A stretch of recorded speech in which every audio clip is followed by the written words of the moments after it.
السلام عليكم ورحمة الله وبركاته. دلوقتي جينا لكم بطريقة جديدة لحكاية زرع البصل، ويبقى معاك بصل، يبقى معاك طول السنة البصل، مش في الشتاء بس ولا في الصيف بس، يبقى معاك طول الموسم كله بصل اخضر في البيت بالشكل اللي انتم شايفينه ده. كل اللي عليكم الطريقة سهلة والزراعة سهلة، بس اللي يفهمها وركزوا معايا عشان تفهموا طريقة الزراعة بالشكل اللي انتم شايفينه ده.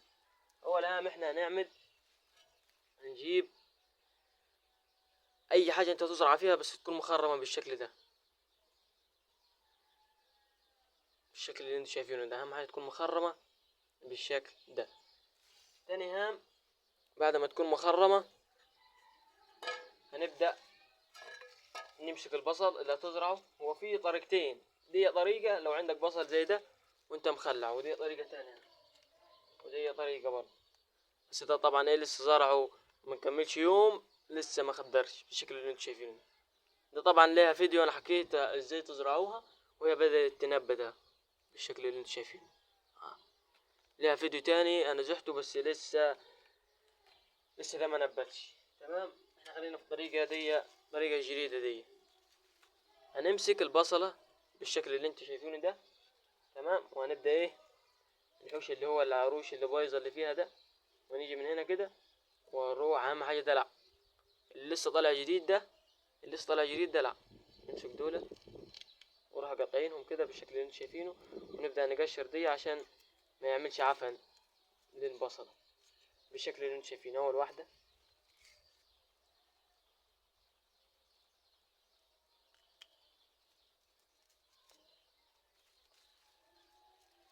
تمام. اهم نصيحة هي ان انت تحوش القشر اللي فيها ده عشان ما يعملش عفن جذري بالشكل اللي انتوا شايفينه. نبدأ نحوش ده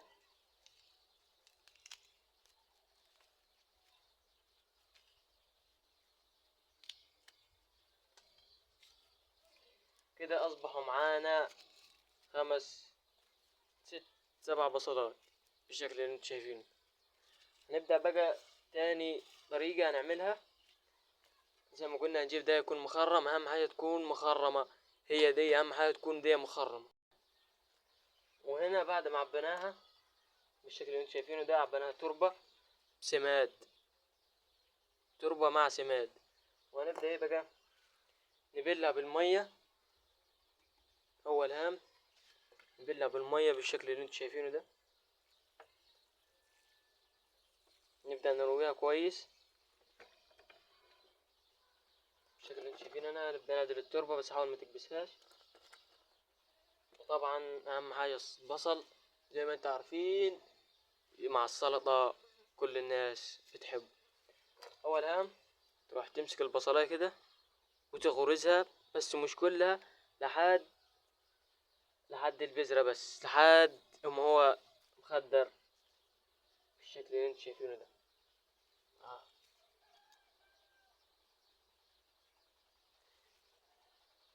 ونبدأ نظبطهم كده بالشكل اللي انتوا شايفينه ده.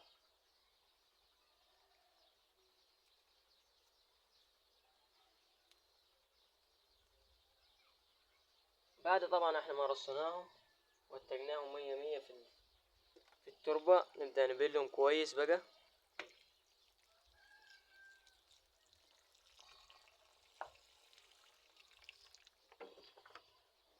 طبعا بالطريقة اللي انتوا شفتوها دي، لو سبتوهم زي ما هم كده في حتة ضلة هيطلعوا طوال على الفاضي، هتلاقيهم يطولوا بس. انما لو سبتهم في حتة تكون شمس كتير عليها عادي، تلاقي البصلة عملت راس معاك من تحت، وهتطلع تقاوي بذر، يعني تقدر تاخد منه وتزرع آلاف الشتلات تاني غير دي. تمام، ودلوقتي احنا نحط دول هنا كده. احنا دلوقتي معانا هنا طريقتين بالشكل اللي انتوا شايفينه، طريقتين معاك لزراعة البصل. دي طريقة ودي طريقة تاني حكى عنها برضو في فيديو تاني غير دي خالص بالشكل اللي انتوا شايفينه. طبعا ده لسه بيبدأ ينبت بالشكل اللي انتوا شايفينه. وده نعناع لو كل الخضروات بس لسه هي مطلعتش، وده اللي لسه حقق عنه انا زراعة البرتقال.